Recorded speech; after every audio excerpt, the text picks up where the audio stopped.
I'm Andrea Giles, and you're listening to the Heal from Infidelity podcast, episode number 12, People Pleasing. Hello, and welcome to the Heal from Infidelity podcast, where courageous women learn not only to heal from their spouse's betrayal, but to become the boldest, truest, most decisive, and confident versions of themselves ever. If you know there's more for you than the life you're currently living, but don't quite know how to get there, you are in the right place. Stick around to learn how to create a life that will knock your own socks off.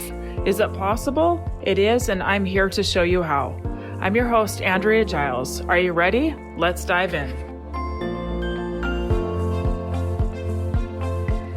Hey everybody, I hope you are doing well. I'm happy to be here today for episode number 12.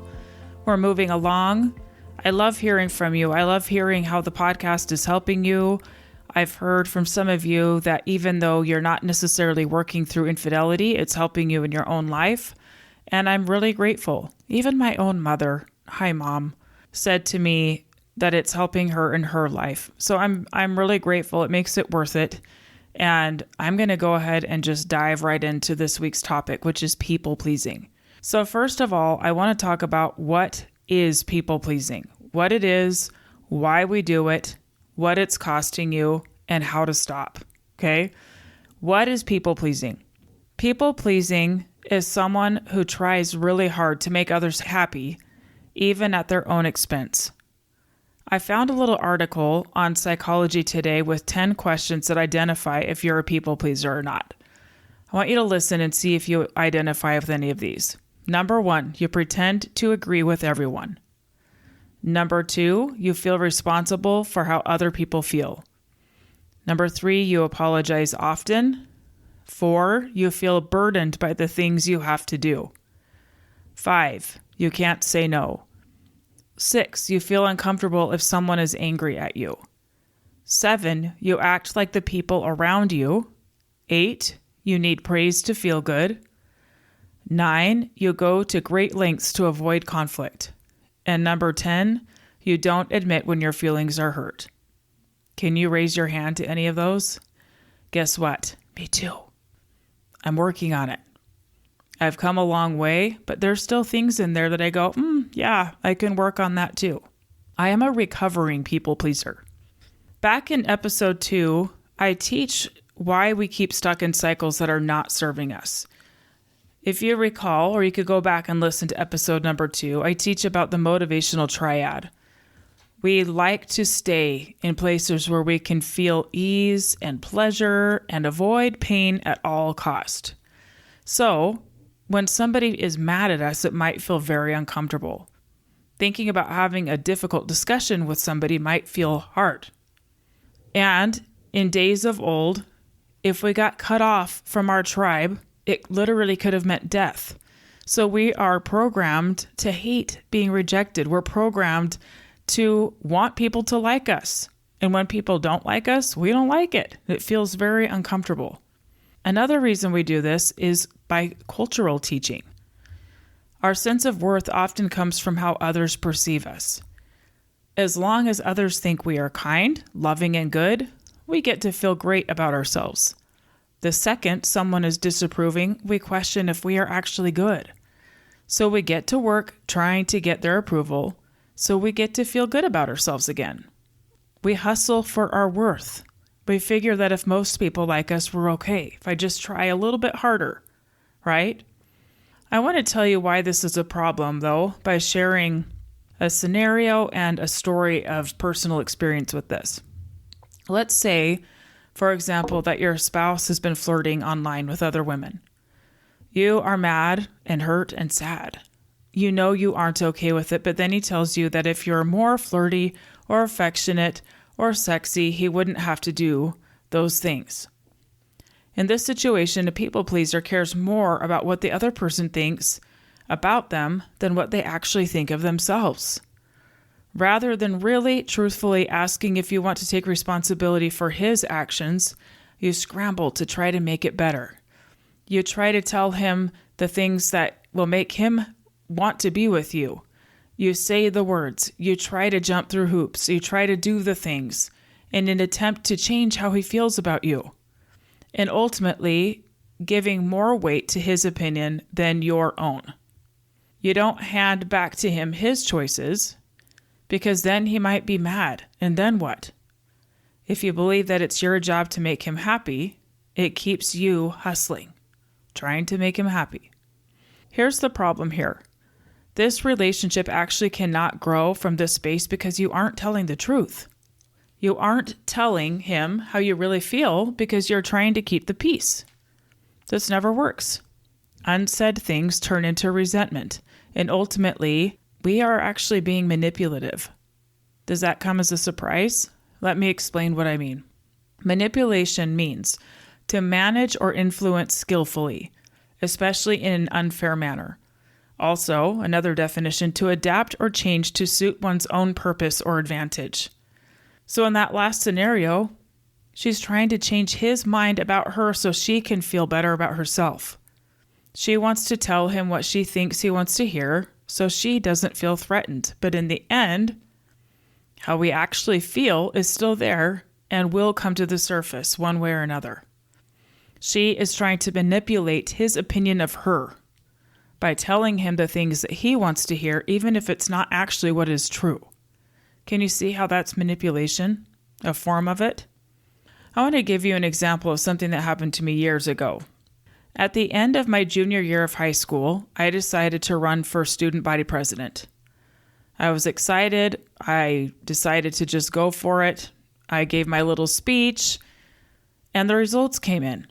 And at my particular high school, the way it worked is that you were just generally running for student council, and then whoever had the most votes got to pick what part they wanted to play. They got to pick if they wanted to be the president, vice president, secretary, all of those things, okay?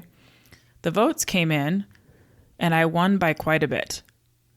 I was told that I could pick whatever I wanted to be, and I wanted to be the president. But there was somebody else who wanted to be the president who had lived there for a long time, and she was my friend, and I cared about her, and she wanted to be the president. And so I said, okay, you be the president, I'll be the vice president. But inside, I kind of felt lousy because I actually wanted to be the president, and I actually won the election, right? I went home that day and told my parents that I was going to be the vice president. And my dad said, Andrea, did you actually win? I said, yes, I did. He said, what did you want to be? I said, well, I wanted to be the president. Well, then why didn't you say that?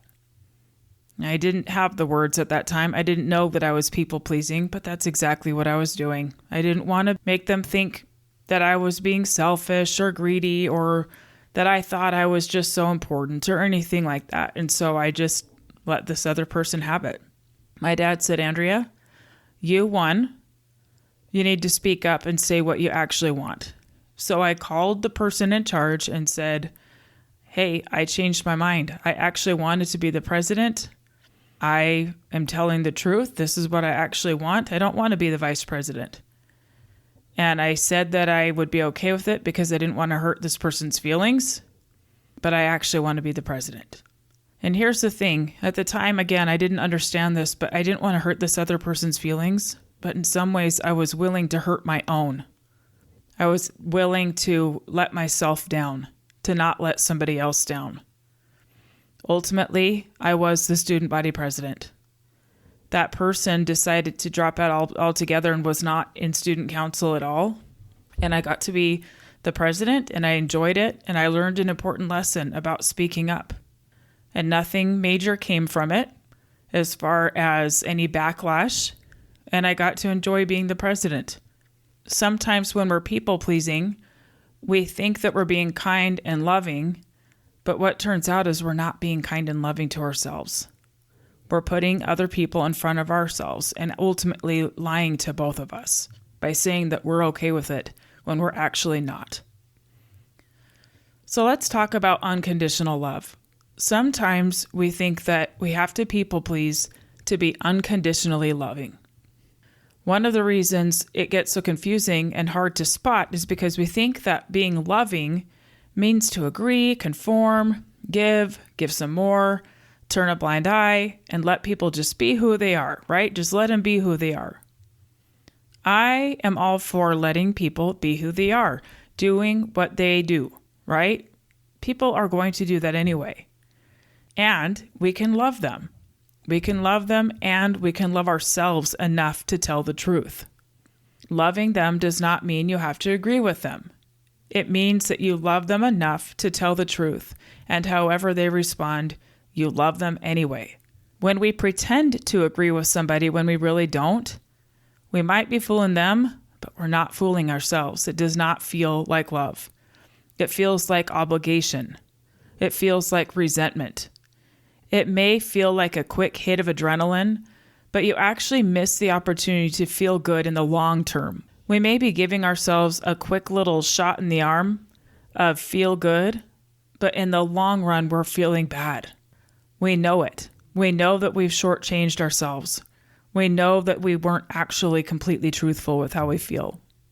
Real love is telling the truth and allowing others to think whatever they want about you and loving them anyway. A thought that I like to practice is it's okay for them to be wrong about me. I have gotten to practice that a lot over the past years, going through divorce, having people have their opinion of me, even more recently being married to my new husband and having opinions about how I should be parenting my new kids and how I should be working less or working more or various things. As long as I am okay with my level of work, with my level of commitment to my family, to my husband, to my faith, I really truly allow people to be wrong about me. It's okay. It's okay for them to be wrong about me, and I can still love them. So now I want to talk a little bit about the costs of people pleasing. One of the costs of people pleasing is that you forget how to access your own wisdom. I can't tell you how many women I talk to that forget the things that matter to them. They literally can't answer the question. Does this sound familiar? I was the same. I forgot what I cared about. I forgot what I loved, even like hobbies. I gave so much time to everyone around me, supporting them in everything they did, my kids, my husband, everyone, my church, all of it, that I forgot what actually mattered to me. I forgot the things that I was good at. I forgot the things that lit me up and made me feel alive. People pleasing does that. You forget who you are in it. You forget what your own opinion is. You literally don't know what you think because you've spent so long living for other people and managing their opinions of you. It feels like losing yourself. It may look like love and sacrifice from the outside, but it does not feel like love on the inside because you aren't telling the truth to yourself or to the other person. So what is the remedy here? The remedy is to start telling the truth. Let's say that someone asks you to do something. The only reason to say yes is for one of these three reasons. One, you say yes out of guilt. You think, if I don't say yes, I'm selfish. I'm not prioritizing them. Any such thing like that creates guilt.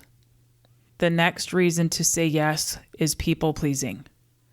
I want them to think that I'm so nice and generous, or that I'm such a hard worker, or that I'm really dedicated to this, or that I just care about them so much. The third reason to say yes is because you want to. You want to. I'm not talking that it's not some kind of inconvenience to you, that it might be something hard for you to do. That's fine. It can be an inconvenience. It can be a sacrifice. It can be hard, but you want to do it. You want to say yes because you want to do it. That, my friends, is the only reason to say yes to anything. Otherwise, you're feeding resentment, victimization, and even shame because you know that you're not being truthful. You know that you're hiding from who you actually are and what you actually want to say. The more you start telling the truth, the more you will build this muscle. You will learn that you can do this uncomfortable thing and not die. You can learn that you're still standing, still breathing, and guess what? People still like you.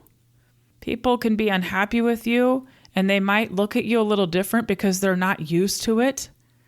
But guess what? People's respect for us grows when they know that we're telling them the truth. And you know who else's respect grows? Your own. You get to respect yourself more because you know that you are being more truthful. You know that you are learning to trust yourself. You will know that you are being strong and the most courageous version of yourself. And even if others might not like your opinion, your own opinion of yourself will go up. You'll start to see yourself differently. Now, I'm not talking about being mean. Far from it. Telling the truth is actually the kindest thing you can do because it allows others to make choices with all of the information at hand. When we actually are doing things from a loving place, it feels good. It feels amazing. We know it, and other people know it too. People-pleasing often causes us to hide and lie. We're lying because we're not telling the truth. Real love feels scary sometimes, but it feels like love. It feels like truth. So some areas that I see my clients deal with in people-pleasing, here are some examples. Some of my clients are either divorced or going through divorce, and they have people that are interested in them, and like in a dating romantic sense. And they're finding themselves wanting to say no when they say yes. They're finding themselves not wanting to let people down because they don't want to hurt their feelings. And in the end, they're feeling very, very uncomfortable because they know that they're in a spot where they could hurt somebody or where somebody could not like what they have to say. And what I remind them of is that their opinion of themselves is what matters most. And that they will attract to them the people who respect them for telling the truth. Ultimately, those are the people you want in your life. Another thing I see is in marriages, let's say you're trying to make it work. You really care about your spouse, you really love them, you really sincerely want to make it work, and you don't say how you actually feel because you don't want to hurt your spouse. You don't want to hurt them. You don't want to add more pain to their suffering or their guilt for the things that they have done and the pain that they've brought to the marriage. But ultimately, the things that we need to say but don't can come out in the form of resentment. They can come out in the form of pain and feeling unheard. Those things need to come out. They need to be said. And when they're said from a loving place where you allow the other person to feel whatever they're going to feel, you're not trying to control them, you're not trying to manipulate them, you're just telling the truth. That is the basis for a strong, powerful relationship and for love to grow. Trust is the best place, the best foundation for a relationship to grow. In closing, I'm going to wrap this up. I want you to practice saying this. I love you, and it's a no. Have you ever said that to anybody? What about like a kid? Have you ever had one of your kids, if you're a parent, come and ask you for something, and then you feel bad, and you're like, oh, they're going to think I don't love them. They're going to think I don't care about them. I have to say yes. I want you to practice saying no. I love you, and it's a no. I love you, and I can't say yes to you because I love you so much, and I would be lying if I said that I'm okay with that. This is where the muscle is built, by allowing other people to be unhappy with you and standing your ground and trusting yourself. It's okay to say no. And it's okay to love somebody and say no.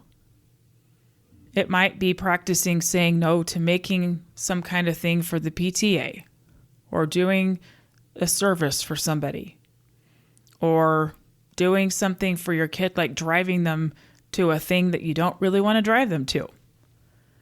I'm all for sacrifice. I'm all for giving and serving. I think those things, of course, are wonderful. But only say yes if you want to say yes. And if you don't want to say yes, then it's a no. I dare you to practice this. It's uncomfortable. Trust me, I know. Like I said, I'm coming along with this. I've come a long way, but even in preparation for this podcast, I can see areas to work on. It's a muscle. Don't worry about being perfect. Just notice it. Notice how you might be trying to manipulate somebody's opinion of you so you get to feel better. The goal here is that you get to feel better without any outside validation. That is freedom. When you can have your own back, where you can validate yourself and where you can look yourself in the mirror and know that you are being honest with yourself and with everybody. That's power. All right. Thank you, my friends, and I will see you next week. I hope you have an awesome weekend. Bye-bye. Thank you for listening to the Heal from Infidelity podcast. If you would like to be kept in the know about upcoming free classes, new podcast episodes, and other ways of working with me, go subscribe to my weekly email. You can subscribe at andreagiles.com/lies-about-infidelity/. Again, it's andreagiles.com/lies-about-infidelity/. I will see you next time.